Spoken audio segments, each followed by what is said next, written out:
مولانا قاری محمد طیب صاحب رحمت اللہ علیہ لکھی و جمهوریت اللہ کی صفت علم میں بھی شرک ہے. دا چې خلک وایي علماء دیوبند د جمهوریت قایل ولو، علماء دیوبند دا رقم جمهوریتونو قایل، هغو خو دا کتل چې دا یو ضرورت دی، اوس مجبوري ده. دا ګورمردونو قرباني ورکړې، د هغه باوجود په هغه وخت کې چې کوم دی وکتل چې کیدای شي په دې طریقه باندې اسلام راسي، ځکه وینې ډېرې توی سولې، ډېر قربانۍ وسولې، هجرتونه وسولو. نو هلته چې کوم د انګریز او د هغه ایجنټانو دا خبره په هغه وخت کې مشهوره کړله چې بس دا ملک د اسلام دی، دا مسلمانان دي ټول، دوی د خپل سربراهان چې کوم دي هغه منتخب کړي او یو شورا به وي، یو مجلس به دوی به سره کښېني او بیا چې کوم دی د الله نظام به دوی په خپله سدا کړي. نو د نورو وینو ضرورت نشته، بس دوی پوه سولو، خپل نظام یې پوه سو، ګرد مسلمانان دي، ګرد کلمه وایي، نو دوی به څنګه کفر نافظ کړي. نو ځکه علماو چې کوم دي هغه په دا وخت کې دا خبره قبوله کړله چې دغه کې جمهوریت چې کوم دی دا که چیرې موږ ته څه تبدیلیانې وکړلې، دغه م وکړلې، یو صحیح روح مې ورکړي، کیدای شي چې په دې ذریعه باندې اسلام نافظ شي. خو لیکن دغه نظام چې کوم دی هغه به امر مجبوري یا به امر تسلط چې په مسلمانان باندې مسلط شده ولو. په هغه وخت کې علماو چې کوم دی هغه دغه پر باندې د فساد او د فتنې سره د دفع کېدو پر بنیاد باندې چې بیا روح هم برابر کړي او قرارداد مقاصد او د شان چې کوم دی هغه په آیین کې ور داخل کړل. نو د دې دا خیال ولو چې دا به چې شي، دا به یو اسلامي فلاحي ریاست جوړ شي. خو لیکن دغه خبرې کې چې کوم دی هغه دا علماو خپل کوشش وکړي، خپل خواري وکړي، لیکن نتیجه یې نه دور کړې تر اوسه پورې. نو ځکه مولانا قاری محمد طیب صاحب رحمت الله علیه فرمایي وایي جمهوریت د الله په صفت علم کې هم شرک دی او په صفت د ملوکیت کې هم شرک دی. ځکه چې کوم دی جمهوري قانون ساز اسمبلی چې کوم ده هغه د دې ټولو عوامو ضروریات چې کوم دی هغه ګوري، چې مثال د دې ملک کوم شی ضرورت نو د ګردو شانو علم چې کوم دی هغه د پارلیمنت لره حاصل دی. معنی د پارلیمنت دا دعوه کوي چې د دې ملک د عوامو چې کوم ضروریات په هغه زه خبر یم او د هغه دپاره به زه قانون جوړوم. نو د عوامو په ټول ضروریات باندې خو الله خبر دی. نو پارلیمنت چې دا دعوه کوي، نو ځکه قاری محمد طیب صاحب فرمایي جمهوریت دا د الله سره په صفت د علم کې هم شرک دی دا، او په صفت د ملوکیت خو نو معلومه ده چې مالک الملک احکم الحاکمین، فیصله به د چا چلیږي؟ د الله چلیږي. لیکن په جمهوریت کې چې کوم دی هغه فیصله د عوامو د پارلیمنت او دغه منتخب نمایندګان د چلیږي. دا رقم دویم خبر موږ دا کوو، د جمهوریت چې کوم دی دا یو دین دی، دا صرف یو نظام حکومت نه دی چې خالي دا د انتخاباتو نوم دی، په دې کې چې کوم دی هغه بس عوام خپل نمایندګان منتخب کړي، نور هېڅ کیسه نه دی، ساده خبرې سره راواړئ. د جمهوریت چې کوم دی دا باقاعده یو دین دی، دا دین جدید په نامه باندې. خو دا جلا خبر خلک په حیثیت د دین دا مني نه، لیکن دا دی دین. لکه اوس ګوره دا انتخابات چې کوم ده په دین جمهوریت کې دا د هغه یو حکم دی، یو حکم یې دا دی چې جمهوریت نافظه یې هلته به انتخابات کوي. ځکه دغه کوم ممالک چې جمهوریت جاری دی په هغه ملک کې چې کوم دی هغه انتخابات ضروري دي. بیا په هغه که اسلامي که غیر اسلامي انتخابات به خامخا کوي. او دویم شی دا دی په هغه ملک کې چې کوم پارټیانې دي هغه به خپل انټرا پارټي الیکشن هم کوي، او هغه الیکشن به هم خاص د جمهوریت مطابق وي.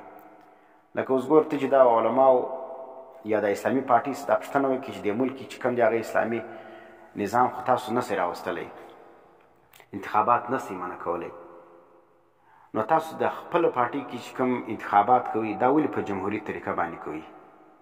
دلته خو شرایط راولي. نو دې جواب دې سر نشته، دې جواب نه لري. ولې؟ که چیرې دوی په هغه طریقه باندې انتخابات وکړي چې کوم د اسلام طریقه ده، د شورا په طریقه باندې وکړل، بیا الیکشن کمیشن یې نه مني. الیکشن کمیشن د پارټۍ هغه انتخابات مني چې هغه پر بنیاد د اکثریت باندې سوي وي.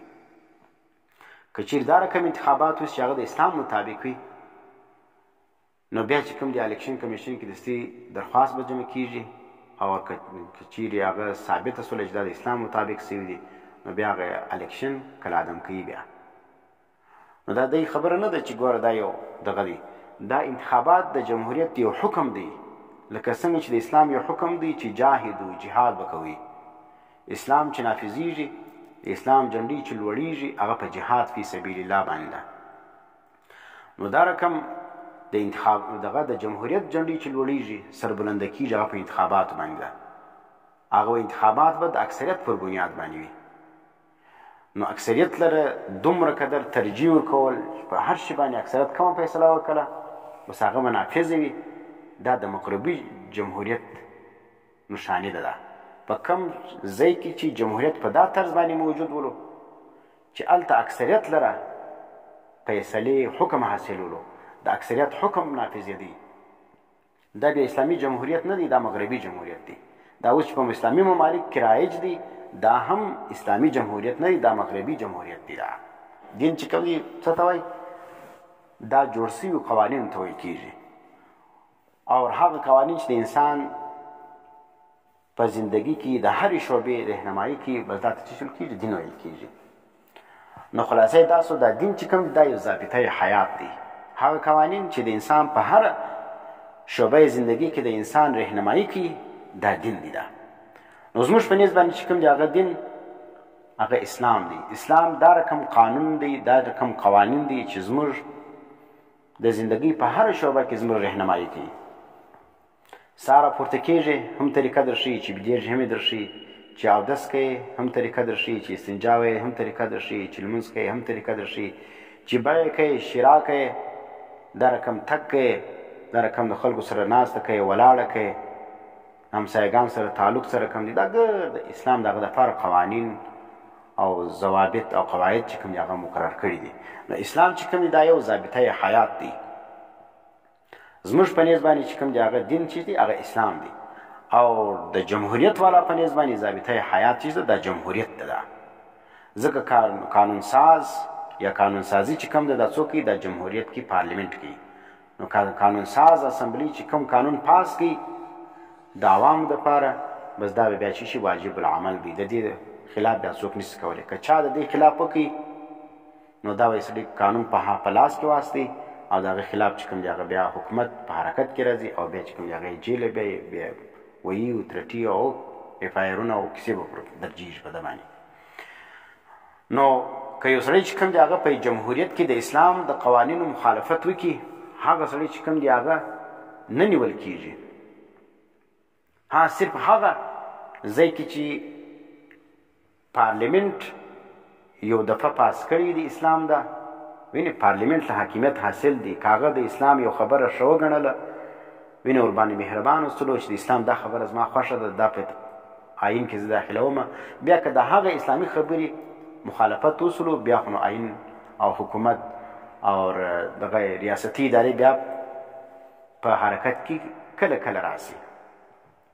لیکن که چیرې آیین او پارلیمنت کې یو شی نه موجوده، پارلیمنت نه که پاس آیین کې یو شی د اسلام دا نه دی موجوده خو د هغه مخالفت کیږي، نو بیا چې کوم د ریاستي ادارې او دا رقم انټلیجنس ادارې او حکومت په هغه کفر باندې، په هغه شرک باندې، په هغه باندې هېڅ کار نه لري.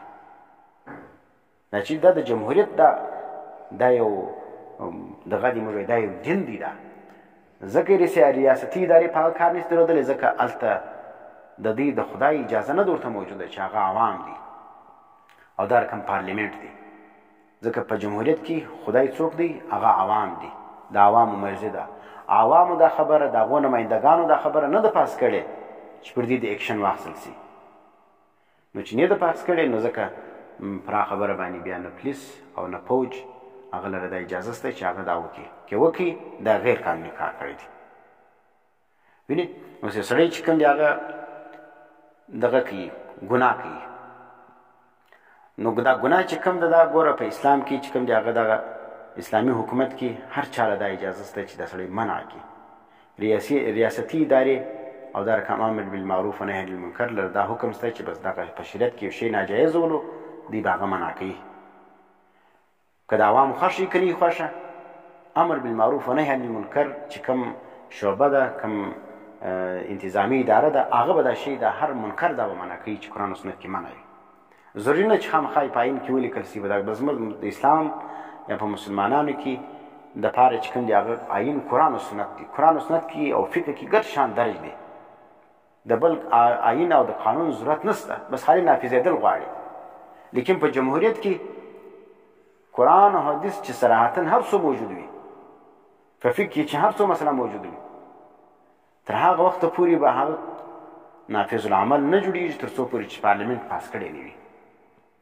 که پارلیمنت پاس کړه د قرآن خبره وله، د حدیث خبره وله، د فقه خبره وله، جناب وایستله 2/3 اکثریت باندې پاس وله، بیا چې کوم دی هغه دا د دې ملک دغه دی، بیا به آییني ادارې او دا رقم حکومتي ادارې که چیرې د هغه خلاف ورزي وسوله نو د قرآن و سنت د هغه خبرې خلاف به بیا د اکشن اخلي. که نه نو که د قرآن و سنت هر څه مخالفت کېږي که چیرې د اکشن واسي د هغه خلاف دا غیر آییني کار دی، دا غیر قانوني کار دی وکړي.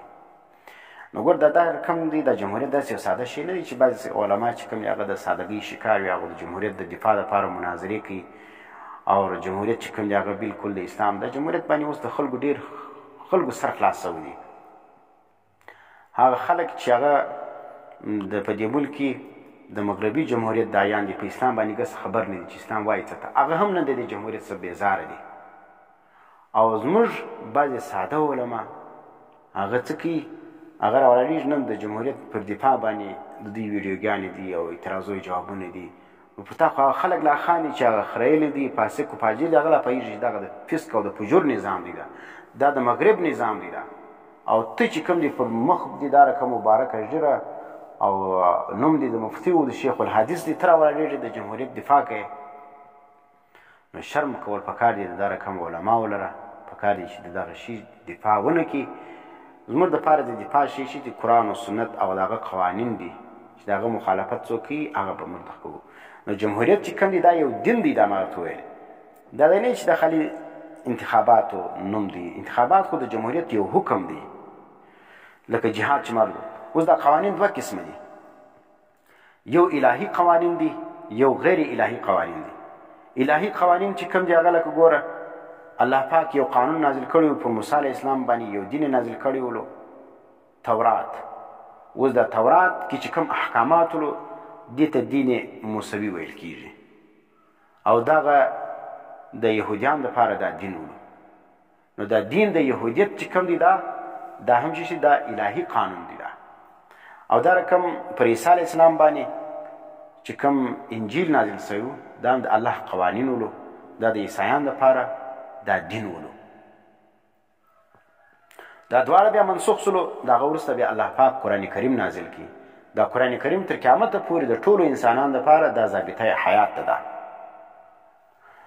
نو دغه دغه چې کوم دی درې دینونه، دین سماوي کې موسی علیه السلام دین سلو، د عیسی علیه السلام دین سلو، او دا رقم د حضرت محمد علیه السلام دا دین چې کوم دی دا درې سره دین چې دا سماوي دینونه دي.